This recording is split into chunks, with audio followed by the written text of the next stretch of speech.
started working with pain using hypnosis and discovered that although hypnosis is very effective with many people, some people don't respond to it. And they end up feeling like something's wrong with them, or, that, maybe there's no help for them after all. And so then I started on a rather lengthy journey of studying a lot of other approaches. Finally, ultimately, I came back to somatic experiencing. Peter Levine, who created somatic experiencing, and I became friends. Peter studied biology. He got a Ph.D. first in biology at UC Berkeley.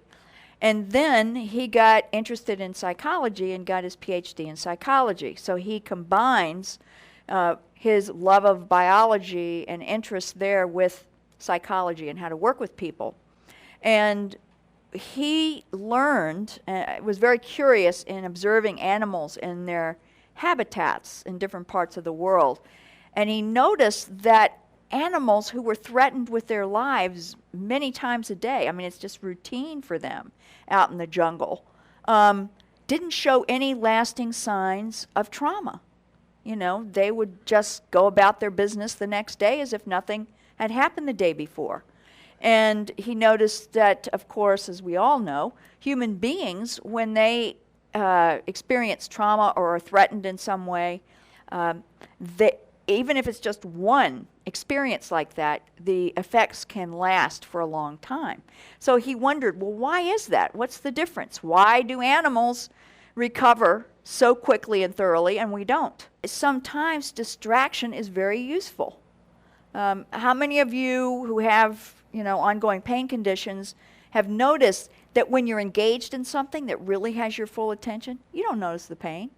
You just have no idea about it. So I'm not saying that that isn't useful, but I'm saying that if you want to correct the problem that's at the base of your pain, you need to have a way to get to know your body and work with your body instead of leaving it on the shelf somewhere or wishing that it were, you could send it to Siberia.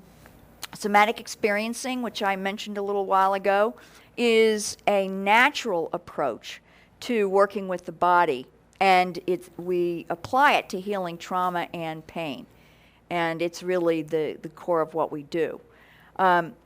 What we will start with in the Freedom of Pain from Pain program is how to reconnect with your body's resources. In fact, how to re-inhabit your body. Most people are checked out from their body, especially the part of their body that hurts. I mean, they know it's there, certainly. They're really aware of it, but they can't connect with it any other way except pain. Most people are rather surprised to hear that trauma is part of their pain. They think, well, no, I mean, what is she talking about? No, I didn't serve in Iraq, and I didn't, have childhood abuse, and, what does she mean? Well, if you have pain for any length of time, which might be anywhere from, I'd say certainly from 6 months forward, it becomes a trauma to you. You organize your life around dealing with it.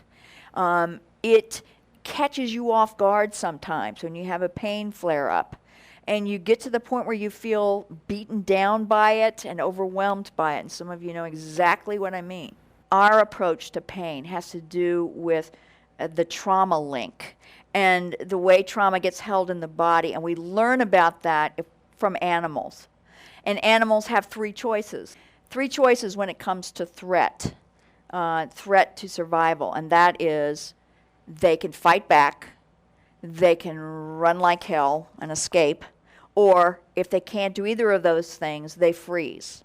So the exercises in the program teach you how to recognize unresolved fight, flight, and freeze responses in your body so that you can work to complete them and to release them, which is I can learn to work with my pain, I can learn to recover from this, I can learn to get strong, I can learn to use my own resilience, I can use my own mind power as well as my body's wisdom. And here is our reward up at the top here.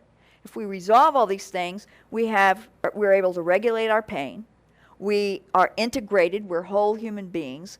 We can experience resilience, wholeness, and joy. And that's what we want, right?